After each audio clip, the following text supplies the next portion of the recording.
Hey guys, good morning. As you can see, I'm taking you outside for a little walk today. The trees are looking beautiful and pink. I'm looking like a cartoon drawing. Couldn't be more perfect. We always talk about the successes and all the things that people supposedly want to hear, but actually we learn a lot from our failings and the errors that we make. So I think it's quite important to share that and learn from it and from other people's mistakes too. So I'm going to try not to freeze to death when I tell you some of the mistakes I've made. So we're back in the real world again now. I'm not a cartoon anymore, which is crazy. We're talking real life now. I've got my coffee though, it's heating up my hands, but it is actually -3 degrees. Feels like -9 according to my weather app. It's pretty crazy. Okay, so one of the first places that I went wrong when starting my own business was that I actually forgot to live my life properly. I was getting up early and I was dreaming about work. And I'd think about work from the moment I got up. And at the time, I'd gone out to live in Italy. It was beautiful. And most people would really chop their left arm off to have that opportunity. But I was obsessed with my new business. And I started to forget really about communicating properly with my family and my friends. And I really isolated myself and cut myself off. And I think deep down in your mind, you justify to yourself, well, I'm working so that I can have enough money and enough freedom to be able to enjoy my time with them. It doesn't take a genius to realise that if you don't really give your friends enough attention, then you're not going to have anyone there when you do have loads of money. Well, you might do, because it may come gold digging, but that's not the point. It's not good. Anyway, I sorted that out and I made touch with loads of my friends again, and I started speaking to my family more and just got a better life balance really. Work-life balance is always a difficult one, but you should really, really give it a lot of consideration, a lot of time, because it's vital. It's vital for how you perform and for your just general happiness. There's no point in earning money and having more freedom if you've got no one to enjoy those benefits with. It's pointless. This is where I'm sat at the moment. This is Ashton Court Estate in Bristol. It's beautiful. There's loads of deer over there. So the second mistake that I made was early on when I had my first branding, well, it was a website agency, a marketing agency, and we did some branding as well, is that I focused way too much on getting new clients and the business development and the hunt of the sale. And really, I should have been putting more of my attention into actually retaining those existing clients and nurturing them and those relationships, because that can add a lot of value in terms of revenue long term.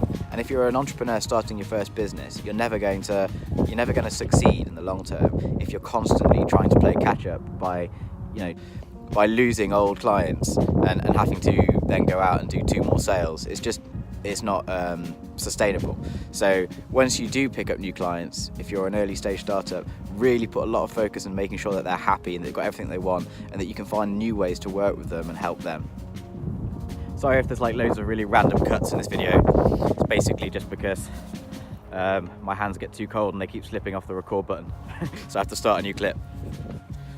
The other thing, which is a huge problem actually, is that if you're starting your own business, you've got to be prepared for the foreseeable future to be on a pretty low salary. I mean, it's really important if you're just a sole trader that when you do get money coming in, that you don't just go and spend it and think, yay, that's my salary. You have to put loads of it behind for cash flow, because you never know when you're going to have a dry spell of business development, and that pipeline runs dry, you've got no money. Well, your business has just failed. Either that or you've got to go and borrow some money. And that's always an option, but not everybody can get funding. So you've got to be prepared that if you are going to take the plunge and become an entrepreneur and try your own thing, that you might have to be on a lower salary than you want to be for the foreseeable future. At least until you're earning enough that you can comfortably keep enough cash flow behind and you've got a buffer. But this is something that I really struggled with up until quite recently, to be honest. And whether you've got a lower salary than you want to have, and you're running into debt and it's making you make poor business decisions because you're anxious, you're losing sleep, you're stressed, it's not easy. It's something that a lot of entrepreneurs that I know struggle with, and it's inevitable. Unless you've already got a lot of money behind you, which, let's face it, the vast majority of people don't, then it's going to be a difficult challenge that you've got to be prepared for. So I would say that's definitely something I've struggled with, and it's something that you should prepare yourselves for too.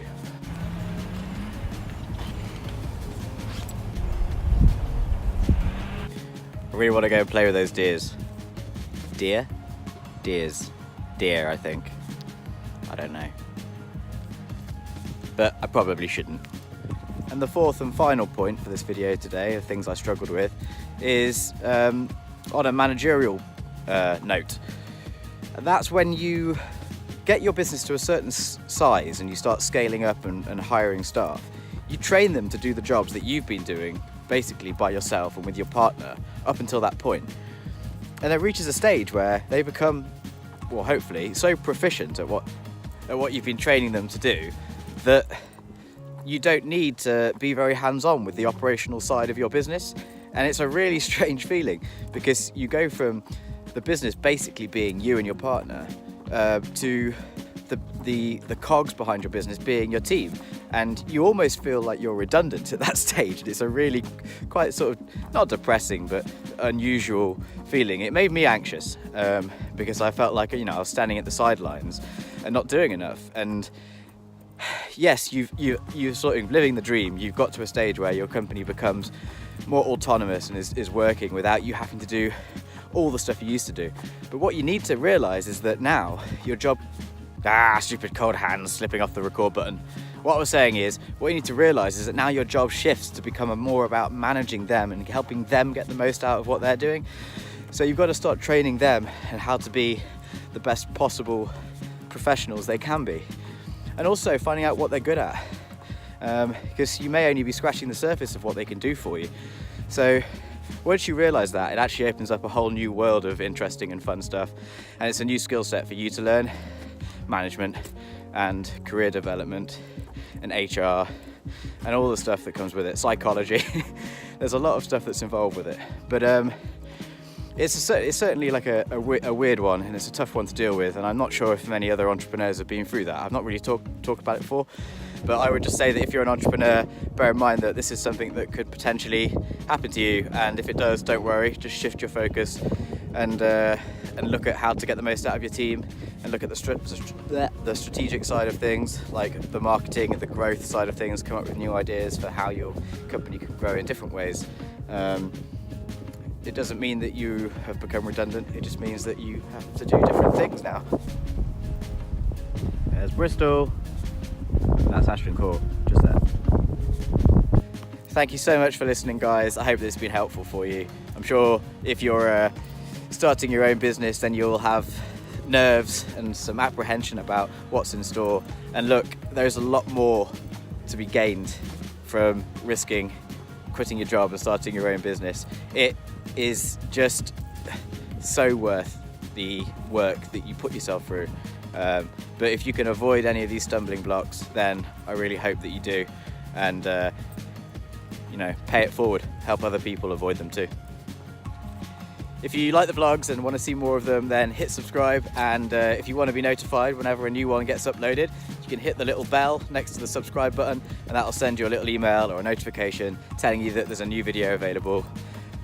Thank you guys, I'll catch you in the next vlog.